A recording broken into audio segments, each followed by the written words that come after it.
मैग्नाना मारियूस Cairo के एक सराय में क़याम पजीर था। उस सराय का एक हिस्सा आम और कमतर मुसाफिरों के लिए था और दूसरा हिस्सा उमरा और ऊंची हैसियत के मुसाफिरों के लिए।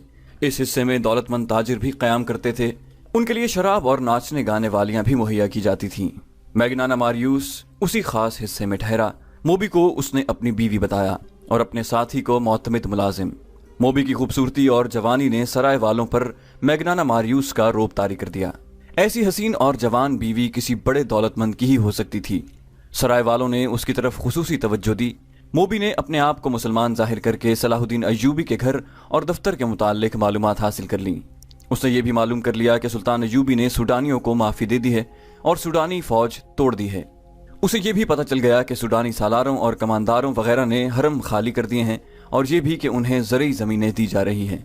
ये मैग्नाना मारियूस की गैर मामूली दलेरी थी या गैर मामूली हिमाकत के वो इस मुल्क की ज़बान तक नहीं जानता था, फिर भी इतने खतरनाक मिशन पर आ गया था। उसे इस किस्म के कत्ल की और इतने बड़े रुतबे के इंसान तक रसाई हासिल करने की कोई ट्रेनिंग नहीं दी गई थी। वो ज़हनी लिहाज से इंतशार और खलफिशार का मरीज था, फिर भी वो सलाहुद्दीन अय्यूबी को कत्ल करने आया जिसके इर्द गिर्द मुहाफिजों का पूरा दस्ता मौजूद था। उसके दस्ते के कमांडर ने उससे कहा था कि तुम पागल हो, तुमने जितनी बातें की हैं उनमें मुझे जरा सी भी अक्ल की बू नहीं आई। बज़ाहिर मैग्नाना मारियूस पागल ही था।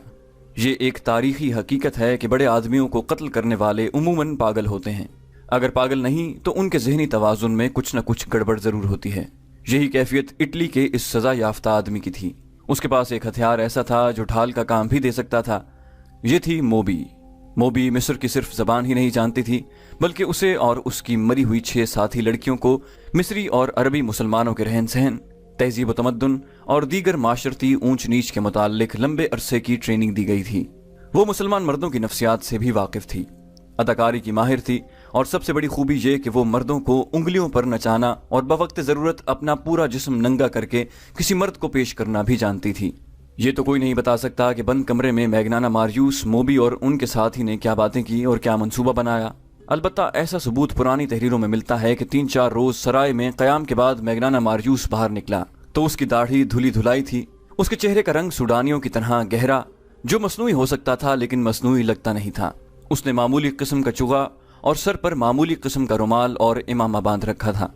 मोबी सर से पांव तक स्याह बुर्का नुमा लिबादे में थी और उसके चेहरे पर बारीक निकाब इस तरह पड़ा था कि होंठ और ठोड़ी ढकी हुई थी। पेशानी तक चेहरा नंगा था। पेशानी पर उसके भूरे रेशमी बाल पड़े हुए थे और उसका हुस्न ऐसा निखरा हुआ था कि राह जाते लोग रुक रुक कर देखते। उनका साथी मामूली से लिबास में था जिससे पता चलता था कि नौकर है। सराय के बाहर 2 निहायत आला नस्ल के घोड़े खड़े थे। ये सराय वालों ने मैग्नाना मारियूस के लिए उजरत पर मंगवाए थे, क्योंकि उसने कहा था कि वो अपनी बीवी के साथ सैर के लिए जाना चाहता है। मैग्नाना मारियूस और मोबी घोड़ों पर सवार हो गए और जब घोड़े चले तो उनका साथी नौकरों की तरह पीछे पीछे चल पड़ा। सलाहुद्दीन अय्यूबी अपने नायबीन को सामने बिठाए सूडानियों के मुताल्लिक अहकामात दे रहा था। वो ये काम बहुत जल्दी खत्म करना चाहता था, क्योंकि उसने फैसला कर लिया था कि सुल्तान जंगी की भेजी हुई फौज मिस्र की नई फौज और वफादार सूडानियों को साथ मिलाकर एक फौज बनाएगा और फौरी तौर पर यरूशलेम पर चढ़ाई करेगा। बहिरा रूम की शिकस्त के बाद, जबकि सुल्तान जंगी ने फ्रैंकों को भी शिकस्त दे दी थी, एक लंबे अरसे तक सलीबियों के संभलने का कोई इम्कान नहीं था। उनके संभलने से पहले ही सुल्तान अय्यूबी उनसे यरूशलेम छीन लेने का मंसूबा बना चुका था। इससे पहले वो सूडानियों को जमीनों पर आबाद करना चाहता था ताकि खेती बाड़ी में उलझ जाएं और उनका बगावत का इम्कान न रहे। नई फौज की तंजीम 9 और हजारहा सूडानियों को जमीनों पर आबाद करने का काम आसान नहीं था। इन दोनों कामों में खतरा यह था कि सुल्तान अय्यूबी की फौज और अपनी इंतजामिया में ऐसे आला अफसर मौजूद थे जो उसे मिस्र की अमारत के सरबराह की हैसियत से नहीं देख सकते थे। सूडानियों की फौज को तोड़कर भी सुल्तान अय्यूबी ने अपने खिलाफ खतरा पैदा कर लिया था। इस फौज के चंद एक आला हुकाम जिंदा थे। उन्होंने सुल्तान की इताअत कबूल कर ली थी, मगर अली बिन सफियान की इंटेलिजेंस बता रही थी कि बगावत की राख में अभी कुछ चिंगारियां मौजूद हैं। इंटेलिजेंस की रिपोर्ट ये भी थी कि इन बागी सरबराहों को अपनी शिकस्त का इतना अफसोस नहीं था जितना सलीबियों की शिकस्त का गम है, क्योंकि वो बगावत दब जाने के बाद भी सलीबियों से मदद लेना चाहते थे और मिस्र की इंतजामिया और फौज के 2-3 आला हुकाम को सूडानियों की शिकस्त का अफसोस था, क्योंकि वो आस लगाए बैठे थे कि सलाहुद्दीन अय्यूबी मारा जाएगा या भाग जाएगा। ये ईमान फरोशों का टोला था, लेकिन सुल्तान अय्यूबी का ईमान मजबूत था। उसने मुखालिफिन से वाकिफ होते हुए भी उनके खिलाफ कोई कार्रवाई न की। उनके साथ नरमी से और खुलूस से पेश आता रहा, کسی محفل میں اس نے ان کے خلاف کوئی بات نہ کی، اور جب کبھی اس نے ماتحتوں سے اور فوج سے خطاب کیا تو ایسے الفاظ کبھی نہ کہے کہ میں اپنے مخالفین کو مزہ چکھا دوں گا، کبھی دھمکی آمیز یا طنزیہ الفاظ استعمال نہیں کیے۔ البتہ ایسے الفاظ اکثر اس کے منہ سے نکلتے تھے: اگر کسی ساتھی کا ایمان بیچتا دیکھو تو اسے روکو، اسے یاد دلاؤ کہ وہ مسلمان ہے، اور اس کے ساتھ مسلمانوں جیسا سلوک کرو تاکہ وہ دشمن کے اثر سے آزاد ہو جائے۔ لیکن درپردہ وہ مخالفین کی سرگرمیوں سے باخبر رہتا تھا۔ علی بن سفیان کا محکمہ بہت ہی زیادہ مصروف ہو گیا تھا۔ سلطان ایوبی کو زیر زمین سیاست کی اطلاعیں باقاعدگی سے دی جا رہی تھیں۔ اب اس محکمے کی ذمہ داری اور زیادہ بڑھ گئی تھی۔ محافظوں اور شتربانوں کے قتل کی اطلاع بھی قاہرہ آ چکی تھی۔ اس سے پہلے جاسوسوں کا گروہ، جس میں لڑکیاں بھی تھیں، محافظوں سے نامعلوم افراد نے آزاد کرا لیا تھا۔ ان دو واقعات نے یہ ثابت کر دیا تھا کہ ملک میں صلیبی جاسوس اور چھاپہ مار موجود ہیں، اور یہ بھی ظاہر ہوتا تھا کہ انہیں یہاں کے باشندوں کی پشت پناہی اور پناہ حاصل ہے۔ ابھی یہ اطلاع نہیں پہنچی تھی کہ چھاپہ ماروں اور لڑکیوں کو عین اس وقت ختم کر دیا گیا ہے جب وہ کشتی میں سوار ہو رہے تھے۔ چھاپہ ماروں کی سرگرمیوں کو روکنے کے لیے فوج کے 2 دستے سارے علاقے میں گشت کے لیے گزشتہ شام روانہ کر دیے گئے تھے، اور انٹیلیجنس کے نظام کو اور زیادہ وسیع کر دیا گیا تھا۔ صلاح الدین ایوبی قدرے پریشان بھی تھا۔ وہ کیا عزم لے کر مصر میں آیا تھا، اور اب سلطنت اسلامیہ کے استحکام اور وسعت کے لیے اس نے کیا کیا منصوبے بنائے تھے، مگر اس کے خلاف زمین کے اوپر سے بھی اور زمین کے نیچے سے بھی ایسا طوفان اٹھا تھا کہ اس کے منصوبے لرزنے لگے تھے۔ اسے پریشانی یہ تھی کہ مسلمان کی تلوار مسلمان کی گردن پر لٹک رہی تھی، ان کا ایمان نیلام ہونے لگا تھا۔ سلطنت اسلامیہ کی خلافت بھی سازشوں کی جال میں الجھ کر سازشوں کا حصہ اور آلہ کار بن گئی تھی۔ زن اور زر نے عرب کی سرزمین کو ہلا ڈالا تھا۔ سلطان ایوبی اس سے بھی بے خبر نہیں تھا کہ اسے قتل کرنے کی سازشیں ہو رہی ہیں، لیکن اس پر وہ کبھی پریشان نہیں ہوا تھا۔ کہا کرتا تھا کہ میری جان اللہ کے ہاتھ میں ہے، اس کی ذات باری کو جب زمین پر میرا وجود بیکار لگے گا تو مجھے اٹھا لے گا، لہٰذا اس نے اپنے طور پر اپنی حفاظت کا کبھی فکر نہیں کیا تھا۔ یہ تو اس کی فوجی انتظامیہ کا بندوبست تھا کہ اس کے گرد محافظوں کے دستے اور انٹیلیجنس کے آدمی موجود رہتے تھے، اور علی بن سفیان تو اس معاملے میں بہت چوکس تھا۔ ایک تو یہ اس کی ڈیوٹی تھی، دوسرے یہ کہ وہ سلطان ایوبی کو اگر پیغمبر نہیں تو اپنا پیر و مرشد ضرور سمجھتا تھا۔ اس روز سلطان ایوبی نائبین کو احکامات اور ہدایات دے رہا تھا جب 2 گھوڑے اس کے محافظ دستے کی بنائی ہوئی حد پر رکے۔ انہیں محافظوں کے کمانڈر نے روک لیا تھا۔ سوار میگنانا ماریوس اور موبی تھے۔ وہ گھوڑوں سے اترے تو گھوڑوں کی باگیں ان کے ساتھی نے تھام لیں۔ موبی نے کمانڈر سے کہا کہ وہ اپنے باپ کو ساتھ لائی ہے، سلطان ایوبی سے ملنا ہے۔ کمانڈر نے میگنانا ماریوس سے بات کی اور ملاقات کی وجہ پوچھی۔ میگنانا ماریوس نے جیسے اس کی بات سنی ہی نہ ہو، وہ یہ زبان سمجھتا ہی نہیں تھا۔ موبی نے اپنا نام اسلامی بتایا تھا۔ اس نے کمانڈر سے کہا، اس سے بات کرنا بیکار ہے، یہ گونگا اور بہرا ہے۔ ملاقات کا مقصد ہم سلطان کو یا اس کے کسی بڑے افسر کو بتائیں گے۔ علی بن سفیان باہر ٹہل رہا تھا۔ اس نے میگنانا ماریوس اور موبی کو دیکھا تو ان کے پاس آ گیا۔ اس نے السلام علیکم کہا تو موبی نے وعلیکم السلام کہا۔ کمانڈر نے اسے بتایا کہ یہ سلطان سے ملنا چاہتے ہیں۔ علی بن سفیان نے میگنانا ماریوس سے ملاقات کی وجہ پوچھی تو موبی نے اسے بھی کہا کہ یہ میرا باپ ہے، گونگا اور بہرا ہے۔ علی بن سفیان نے انہیں بتایا کہ سلطان بھی بہت مصروف ہیں، فارغ ہو جائیں تو ان سے ملاقات کا وقت لیا جائے گا۔ اس نے کہا، آپ ملاقات کا مقصد بتائیں، ہو سکتا ہے آپ کا کام سلطان سے ملے بغیر ہو جائے۔ سلطان چھوٹی چھوٹی شکایتوں کے لیے ملاقات کا وقت نہیں نکال سکتے، متعلقہ محکمے از خود ہی شکایت رفع کر دیا کرتے ہیں۔ کیا سلطان ایوبی اسلام کی ایک مظلوم بیٹی کی فریاد سننے کے لیے تیار نہیں؟ موبی نے کہا، مجھے جو کچھ کہنا ہے میں انہی سے کہوں گی۔ علی بن سفیان نے کہا، مجھے بتائے بغیر آپ سلطان سے نہیں مل سکیں گی، میں سلطان تک آپ کی فریاد پہنچاؤں گا، وہ ضروری سمجھیں گے تو آپ کو اندر بلا لیں گے۔ علی بن سفیان انہیں اپنے کمرے میں لے گیا۔ موبی نے شمالی علاقے کے کسی قصبے کا نام لے کر کہا، 2 سال گزرے سوڈانی فوج وہاں سے گزری، میں بھی لڑکیوں کے ساتھ فوج دیکھنے کے لیے باہر آ گئی۔ ایک کماندار نے اپنا گھوڑا موڑا اور میرے پاس آ کر میرا نام پوچھا۔ میں نے بتایا تو اس نے میرے باپ کو بلایا، اسے پرے لے جا کر کوئی بات کی۔ کسی نے کماندار سے کہا کہ یہ گونگا اور بہرا ہے۔ کماندار چلا گیا۔ شام کے بعد 4 سوڈانی فوجی ہمارے گھر آئے اور مجھے زبردستی اٹھا کر لے گئے اور کماندار کے حوالے کر دیا۔ اس کا نام بالیان ہے۔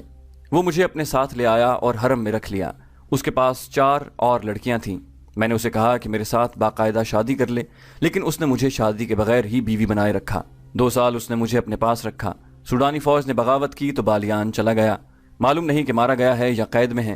آپ کی فوج اس کے گھر میں آئی اور ہم سب لڑکیوں کو یہ کہہ کر گھر سے نکال دیا کہ تم سب آزاد ہو۔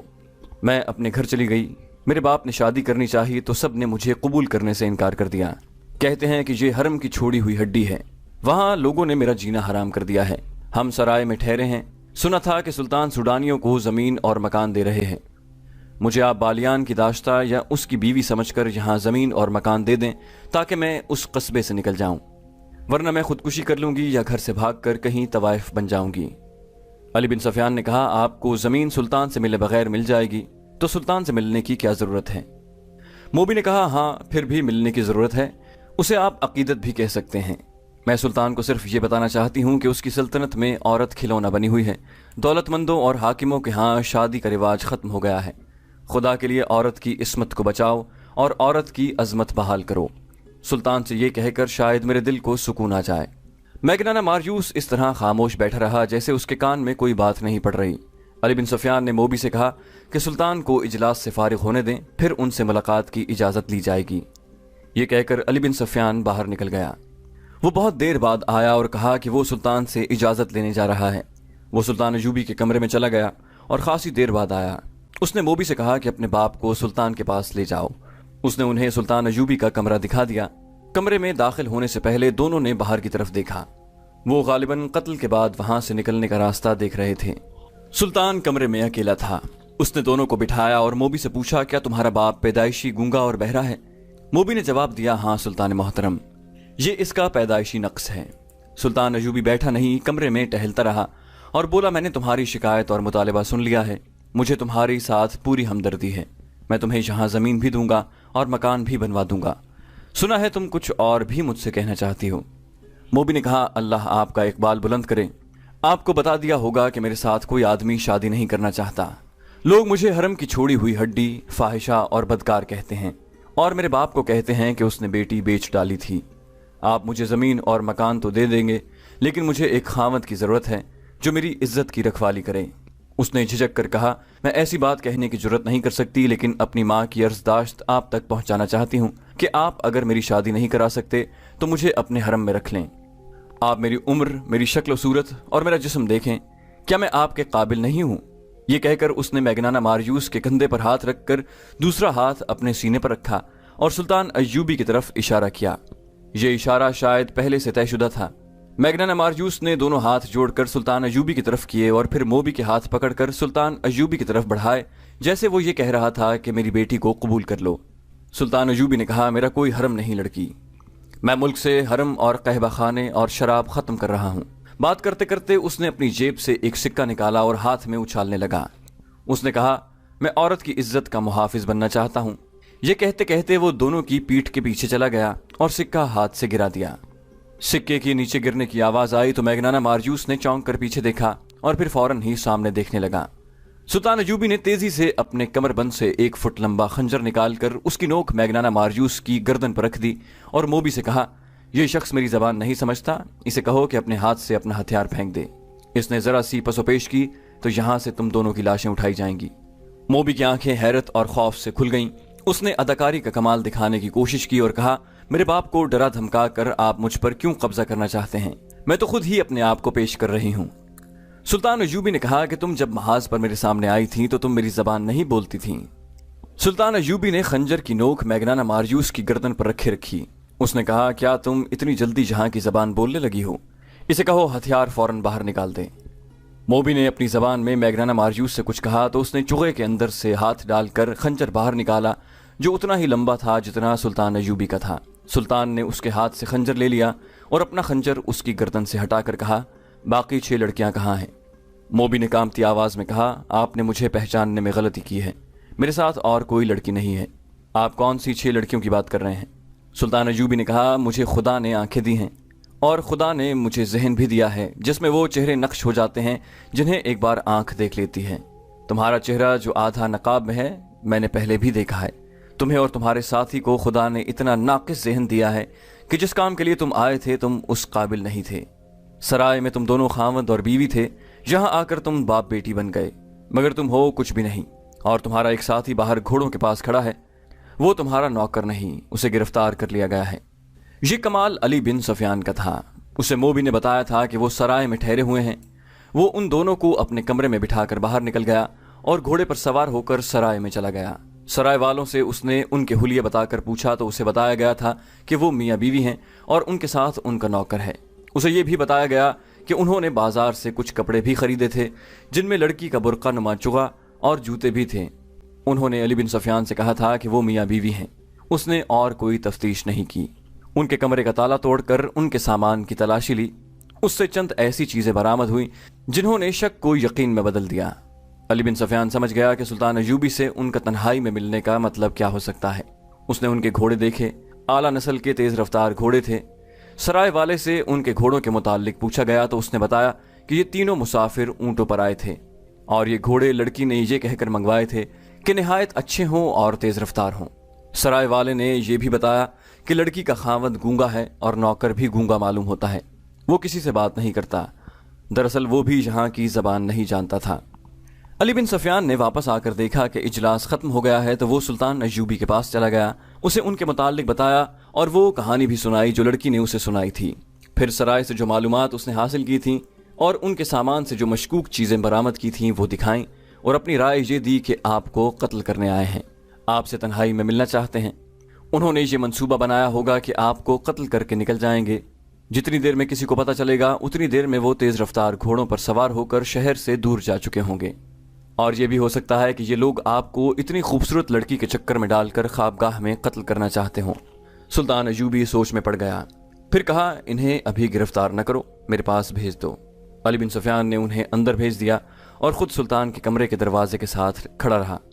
उसने मुहाफिज दस्ते के कमांडर को बुलाकर कहा, इन दोनों घोड़ों को अपने घोड़ों के साथ बांध दो और जीने उतार दो और उनके साथ जो आदमी है उसे अपनी हिरासत में बिठा लो। उसकी तलाशी लो, उसके कपड़ों के अंदर खंजर होगा, वो उससे ले लो। इन अहकाम पर अमल हो गया। मैगनाना मारजूस का साथी गिरफ्तार हो गया। उससे एक खंजर बरामद हुआ। घोड़ों पर भी कब्जा कर लिया गया। और जब उन्हें सुल्तान अयूबी के कमरे में दाखिल किया गया तो बातों बातों में सुल्तान ने एक सिक्का फर्श पर फेंक कर यकीन कर लिया कि ये शख्स बहरा नहीं। सिक्के की आवाज पर उसने फौरन पीछे मुड़कर देखा था। सुल्तान अयूबी ने लड़की से कहा कि इसे कहो कि मेरी जान सलीबियों के खुदा के हाथ में नहीं, मेरे अपने खुदा के हाथ में है। मोबी ने अपनी जबान में मैगनाना मारजूस से बात की तो उसने चौंक कर कुछ कहा। मोबी ने सुल्तान अयूबी से कहा, यह कहता है कि क्या आपका खुदा कोई और है और क्या मुसलमान भी खुदा को मानते हैं? सुल्तान अयूबी ने कहा, इसे कहो कि मुसलमान उस खुदा को मानते हैं जो सच्चा है और सच्चे अकीदे वालों को अजीज रखता है। मुझे किसने बताया है कि तुम दोनों मुझे कत्ल करने आए हो? मेरे खुदा ने। अगर तुम्हारा खुदा सच्चा होता तो तुम्हारा खंजर मुझे हलाक कर चुका होता। मेरे खुदा ने तुम्हारा खंजर मेरे हाथ में दे दिया है।